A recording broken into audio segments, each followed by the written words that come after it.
No? Live in kindness. No? Ningin sa Episo 4:32. Ngayon siya. And be kind and compassionate to one another. No? Yun siya. Forgiving one another just as God also forgive you in Christ. No? Ngayon diya sa Episo 4:32 sa paglasahon sa Bisaya.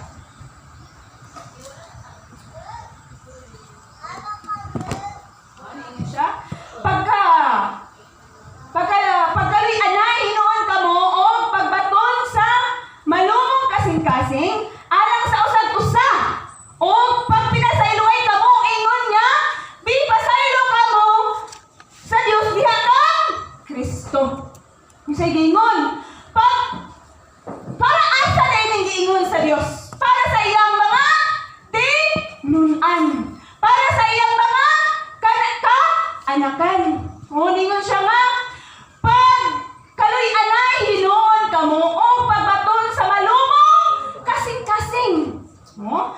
Alang sa usag-usa o pagpasanayloy kamo ingon nga gipasaylo kamo sa Dios diha kang Kristo.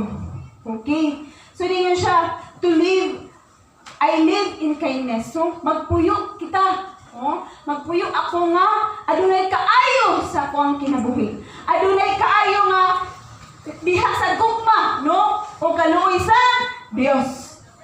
Ningon siya nga aron magpuyo ka nga adunay kaayo sa imong kinabuhi. Gikinahanglan nga adunay kay ningon siya diri a grateful heart, no? Nakay dako nga kasing-kasing di ba nga kinahanglan gid ay imong kasing-kasing dako. No? Mapasalamaton nga kasing-kasing, no? Gikinahanglan nga aduna kay pagbati, no? Aduna kay pagbati sa imong kasing-kasing sa kanang kasakit o kagul-anan sa uban, no? So what pasabot is a grateful heart, no? O ikaduha ninyo siya diri nga kumbaga a grateful heart nakaisimpat siya. No, nakaisimpat siya sa imong isig ka tao, sa imong mga kaubanan, no? Sa tanan. Amin ba? Okay. Ikaduha ninyo siya diri nga happy heart, no? Malipayon nga kasing-kasing. Ulisod kay ni kasing-kasing nga magul-anon, no? Ganahan day ka nga magpuyo nga imong kasing-kasing gubot. Nga imong kasing-kasing mura man ka na ang sakita ba di ang kasing-kasing, no? So kayo. Ganahan day ka ana. So magpuyo gyud ka o a happy heart. Amin ba? No? A happy heart kubon pasabot nga biyaan nimo ang kasuko or pagdumot sa imuhang sulod sa imong kasing-kasing. So ayaw na gyud na dugaya nga kanang ang imong kasing-kasing nga naa kay pagdumot adunay kasuko kikinahanglan ay ang atong kasing-kasing a happy heart. So kanindot sa imong pagpuyo sa kalibutan kung na kay a happy heart. So hindi ka magiging kaya na istorya na a happy heart.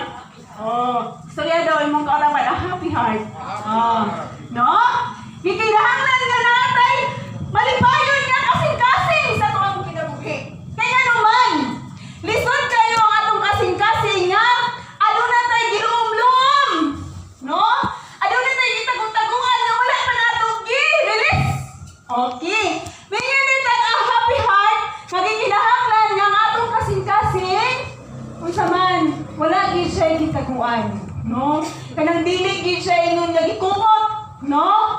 Kung happy ang imong kasing-kasing, kung malipayon ang imong kasing-kasing, so what pasabot is healthy ang imuhang Kristohanon pod nga bahin. Amin ba? Okay. So padayon ta, naingon siya diri nga ikaduha is a generous heart, no? Mayroon a generous heart kanang putli. Limpyo nga kasing-kasing. Gikinahanglan gid ay na nga magpuyot ta nga limpyo, no? Magpuyot ta nga kanang maging katagon, no? Generous heart, no? Nga kanang ano yun siya diri? No? Nagpasabos nga aduna kay kaluoy, no?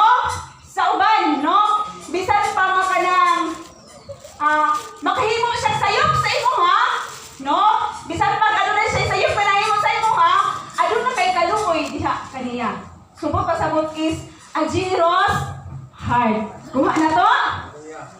Okay. So, kini nga bersikulo ha. Okay, atong tagaan ni pagtagad ni Episo 4:32. No? No?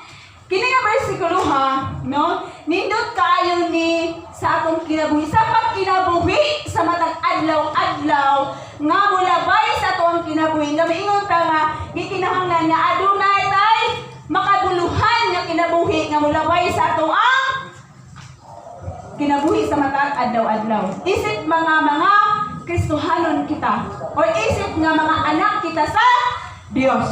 Kiningon siya diri sa Episo, no? Balikon ta basa. Pag kaloy anay hinuon kamo o pagbaton sa malumong kasing-kasing alang sa usag-usa o pagpinasaylo ay kamo ingon nga gipasaylo kamo sa Dios diha ka Kristo, no? Kini nga bersikulo ha nagpunting ni sa ato ang saman sa ato ang kinabuhi, no? Kabahin sa ato ang palibot. Itong palibot sa tanan, no? Diha sa pagkahiusa or pagkamabination o pagpaningkamon sa pagpuyo nga malinawon nga adunay paghigugma. So linaw gyud na siya nga pagpuyo. Katong akong giingon ganina nga a grateful heart, a happy heart, o a generous heart. So malinawon gyud ang imuhang pagpuyo. Amin ba? Yeah. Okay. So walay kasakit, walay kaguol na imong gibati, no? So ikaduha na ingon diri. Ayun siya. I live in love. So magpuyo ako nga adunay gugma. Mahimo ba na nato? No? Magpuyo kita nga adunay gugma sa ato ang kinabuhi. Nga mulabay sa ato ang kinabuhi kay sa matag adlaw-adlaw man gyud. Gikinahanglan nga ato yung pasalamatan atong buhi nga Dios. No? Sa atong pagmata, no? Thank you Lord, no? Salamat sa kabuntagon, no? Salamat sa imuhang kinabuhi nga ani pa ko karon, no? Nagalungtad, no? Magalungtad pa ako ning kalibutana. Amen ba? No? Ato na siyang pasalamatan, no? Ngayon siya diriya sa Episo 6:5. Ngayon siya. Kamong mga ulipon, no? Pag masinugtanan kamo sa inyong mga agalon o tahura sila, buhata kini sa kinasing-kasing kayon, sama ra nga si Kristo mo'y inyong gialagaran. No? Insya mga ulipon. May nusgot na tag mga ulipon, mga kaalakan sa Diyos. Amin ba? No? Importante kini, mga kaiso, na isip kita nga nagpuyo nga Kristohanon. Tungod kay kini, nagpakita nga sa pagkamasinugtanon, no? Dili lamang tungod sa otoridad, kundi usab tungod sa pagpakita sa gugma o pagkamasinugtanon nato diha sa atong buhi nga Dios. No?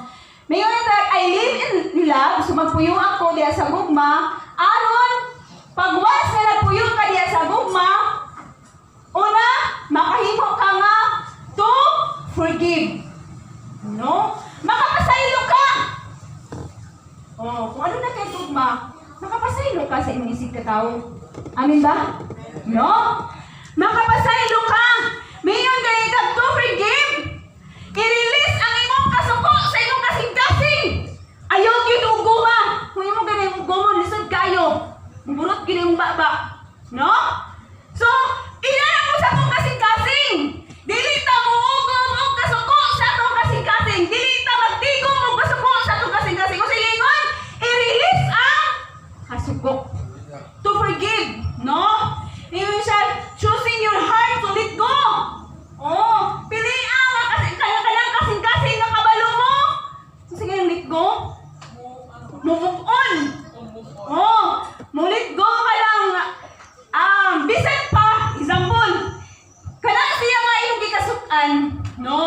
Kay naama kita'y pride, no? Hingon ta nga, dili ko gyud ko makalit ko, dili gyud ko sa iya makapasaylo kung dili gyud siya mga ipasaylo sa ako, no? Buot masabot, mayon tag i-release choosing your heart to let go, bisan pa na kanang tawha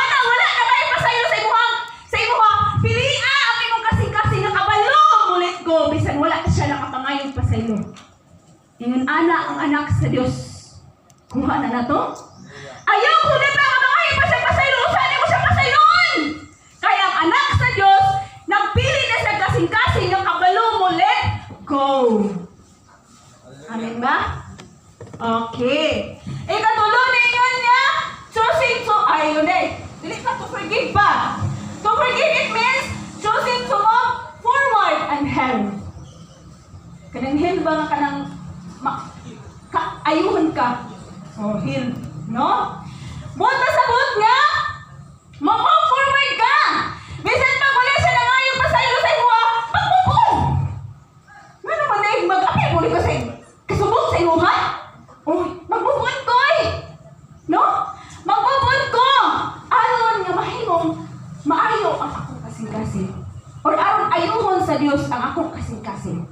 No? So it means, giayo or ayuhon sa Dios ang imuhang kasing-kasing. Kabaluta mo, pasaylo. So to forgive. Okay. Ikaduha, kung ano na tayo gugma sa mga kasing-kasing, o ano na tayo gugma sa itong kinabuhi, niyo siya to heal, no? Ayuhon, no? Adunay pag-ayo sa tuwang kasing-kasing, no? Muna'y proseso nga kanaang mabalik ta sa pagkahimsog diha sa gugma. Kuha na to, no? Ayuhon ta. Okay. So ang atong kasing-kasing kay kabaluman ta mo pasaylo, atong gipili nga dili na masige kasuko, walay kaguon. Buot pasabot ana mga kaigsuonan niya nga ata sa proseso nga mabalik ang imong kasing-kasing sa pagkahimsog diha sa gugma. Kanindot ana. Nga na ang imong pagpuyo? Ano ba? Piliwan man na to? Okay. So, ato gina siyang piliwan. No? Niyon diri. No? Ikatulo niyon siya nga, aron nga magpuyo ka nga diha sa gugma. Magpuyo ka diha sa gugma. Mo, langbo ka. No? To grow. No? Mulangbo ka diha sa gugma sa Dios. No? Kikalabi na sa di lang kay mulangbo ka diha sa imuhang kaubanan or sa imuhang isig katao, no? Kundi ang ipuna ka importante nga mulangbo gyud ang gugma nimo diha sa tungbuhi nga Dios. Amen ba? No? Aron nga mahimong maayo o makapuluhan ang atong kinabuhi diri sa kalibutan, sa matag adlaw-adlaw mamulabay diri sa kalibutan ning atong kinabuhi. Amen? Okay. So, last ang ikatulo is I live intentionally. I live intentionally. So naatay pagbuot, no? Kini atong pagbuot or katuyuan mo sa ba kini atong pagplano o katuyuan sa tuwang kinabuhi, no? Di lang kay sa ato ani, kundi kabalo ta nga kining kinabuhi gikan gid sa atong nga Dios. Kining kaalam, no? Kining kaalam nga gihatag kanato is dili ni ato Inum naman nato, no? So gikan kini sa atong nga Dios. So muna giingon nga nagihapoy may kada nagigingon nga mindset kailangan maling kalibutan, no? Okay. So pagpuyo nga adunay plano or katuyuan sa ato kinabuhi, no? Live intentionally. So ningon diri sa 1 Corinto 10:31 atong basahon.